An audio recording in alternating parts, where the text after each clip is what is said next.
Hello, good people of YouTube. Sealord here, and today on this wonderful Labor Day morning, at least the day of recording, I got to sleep in.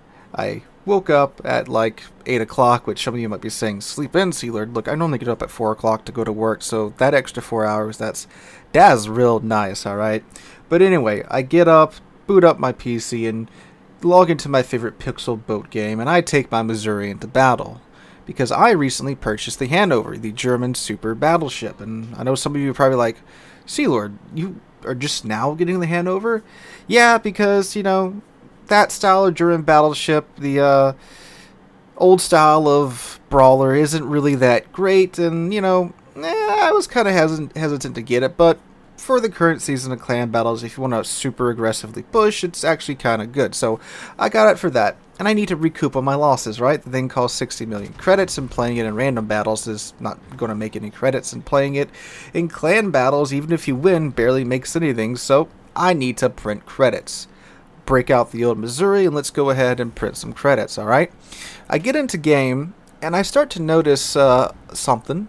Just about every single match that I'm in has like 2 or 3 Musashis. I'm thinking, what the heck is up with all the Musashis? But then I remembered, oh yeah, the armory auction ended.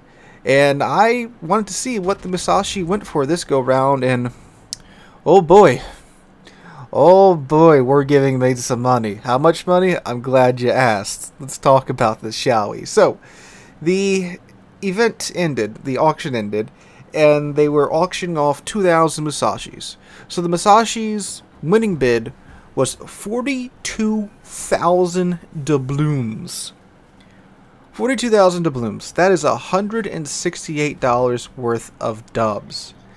So, yeah, 100 and was it, what did I say, 60? Yeah, $168 for a tier 9 premium ship that normally goes for 80 bucks, right? Now, if we do some simple maths here, there were 2,000 Musashis being sold.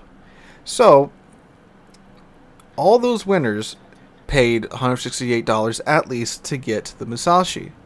You do 42,000 times 2,000, that is $336,000 that Wargaming just made in a weekend on one ship. If you think that's ridiculous, that's also in the case that those 2,000 winners somehow correctly, exactly guessed that they needed to put in 42,000 dubs. Now, last time it did go for around 40,000 doubloons, so it would make sense that those that were wanting to get it this time, they went and looked at the last auction, they said, okay, so it went for around 40,000 dubs last time, let me go a couple over to make sure I get it, and that's probably what happened, I would say, in like 80% of the bids that actually won. But then I'm willing to bet that there's people that went way over, just like last time. Last time there was a screenshot going around of someone bidding 167,000 doubloons to get the Musashi, and this time is no different. Just looking on, I won't say where it's at because I don't want the guy to get harassed over it, because at the end of the day it is very much his money. But if you've seen the post, well, I mean, you've seen the post. So, someone bid 70,000 dubs trying to get the Musashi. 70,000 dubs. That's darn near $300 worth of doubloons. Now, you might be thinking, but Sealord, the winning bid's 42,000, right? So he gets that other, 30-something thousand back. Yes, he does get that other 30-something thousand back in his account, but Wargaming doesn't refund doubloons. Meaning that once you buy those doubloons for the game, you're going to have a hell of a time getting it back. Unless something went wrong with the purchase, and like maybe, it went through twice. They'll fix that, but once you buy the doubloons, generally you don't get a refund on them.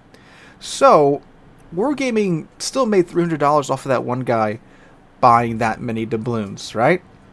He's probably far from the only one that did that. So, this $336,000 figure, this is the bare minimum amount of money they made this weekend.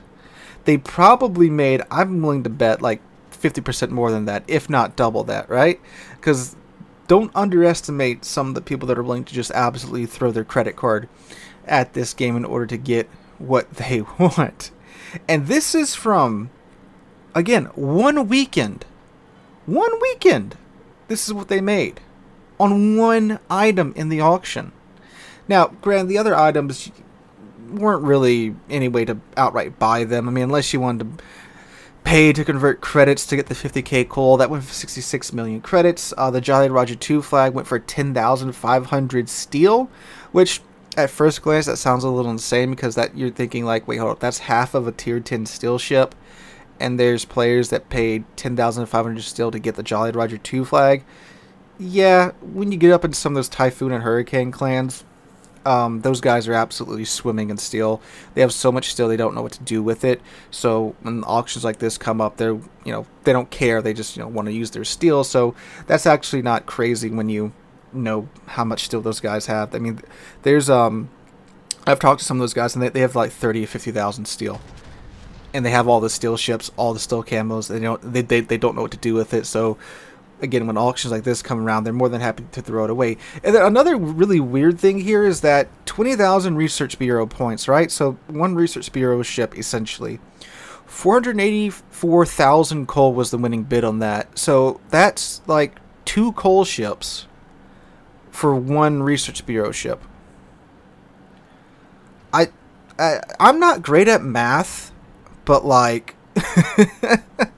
I guess if you really didn't want to regrind the lines and you have way more coal than you want, sure, go for it. I guess that's what happened here. And then the Musashi flag went for 75 million credits as well.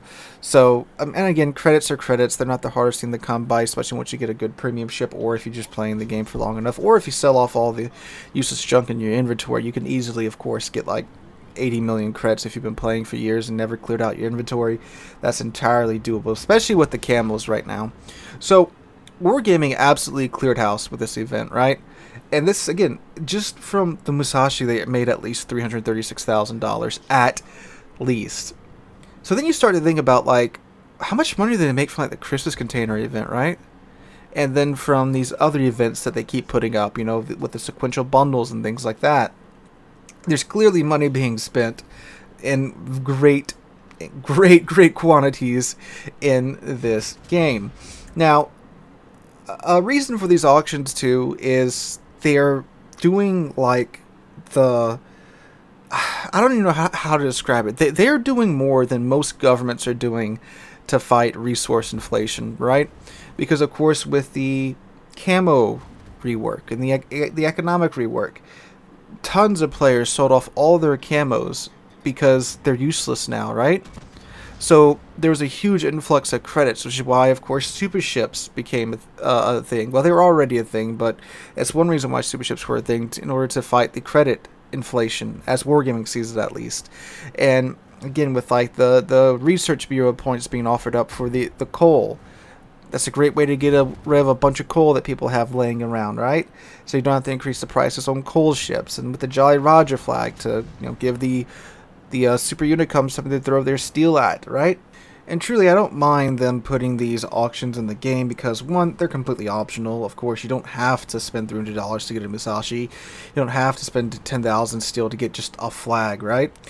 But what these auctions allow Wargaming to do is remove an overabundance of some resources from mistakes they've made in the past that have caused these resources to be inflated.